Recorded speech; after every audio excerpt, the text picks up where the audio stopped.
Our response has not been one of panic. Rather, we have focused on rebalancing our priorities against the dramatic change in the global landscape.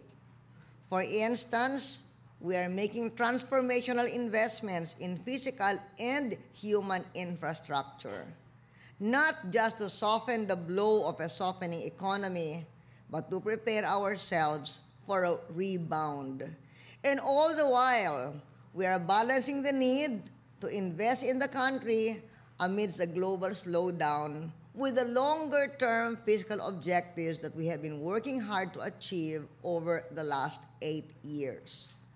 Ang buong layunin ng ating administrasyon ay umahon ang mahihirap. Magbigay ng pagkakataon pag maganda ang panahon at proteksyon pag masama ang panahon. Sa gitna ng pagkalinga sa ating mahihirap sa maganda o masamang panahon, ang mahihirap na patakarang ginawa natin ilang taon nakaraan upang ayusin ang kaba ng bansa at itaas ang kita ng bayan upang mamuhunan sa ating taong bayan. Ngayon, hulog ng langit itong mga sakripisyong ginawa noong ilang taong nakaraan, itong kasalukuyang pandaigdigang krisis. At dapat maalala natin, ang nagsimula na itong mga reforma sa kaba ng bansa ay wala rin iba kung hindi yung anak ni Narda, si Secretary Lito Camacho, nung siya ay aking kalihim ng finance. Kaya Narda, sabihin mo kay Lito, salamat muli sa mga sakripisyo at heartaches niya. Ngayon, gumiginhawa ang tao dahil meron tayong napagagastos para sa ginhawa kontra sa global crisis. At ito yung ating fiscal stimulus program.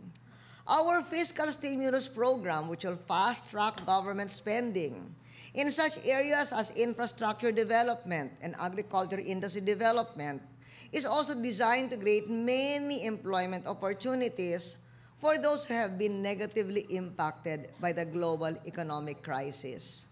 Dahil din sa mga reforma sa kaban ng bayan na simulan ng anak ni Narda, napapalaki natin ang ating pamumuhunan sa mga serbisyo sosyal upang mapalawak natin ang safety net na importante sa pinakamahihirap na kasapi ng ating lipunan.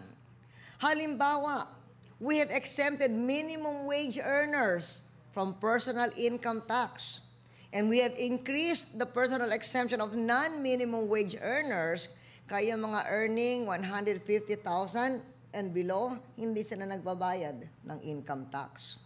To further enhance social protection, we have doubled the allocation for cash grants to the poorest households, yung tinatawag namin dating Pantawid Pamilya. We have doubled the funds for PhilHealth to ensure the full national contribution to our National Health Insurance Program. We have doubled the allocation for TESDA para maka-ensayo yung nawawalaan ng trabaho. This, among other healthcare and education initiatives. Sa edukasyon, meron tayong pwedeng ipagmalaki, mga kababaihan. We are #1 in the world in gender parity in terms of literacy rate.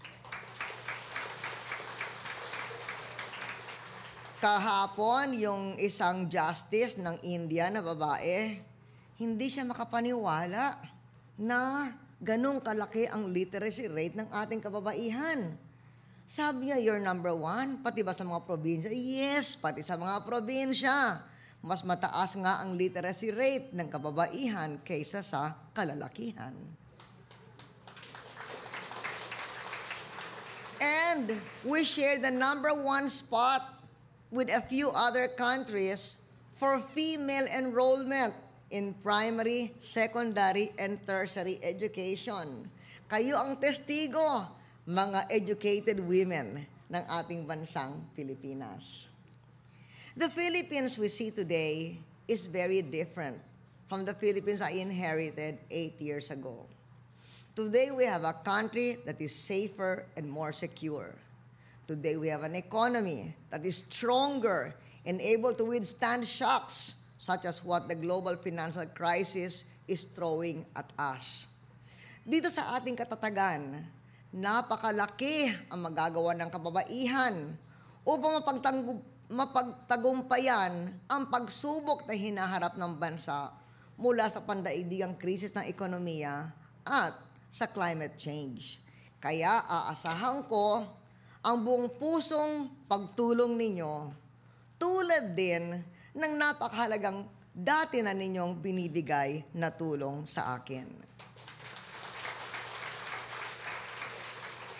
Nananalig ako na patuloy na magiging matatag kayo sa ating balikatan. Sapagkat nasa ating nagkakaisang pagkilos ang pambansang kaunlaran. Muli, Happy Women's Month sa inyong lahat. Maraming salamat. Thank you.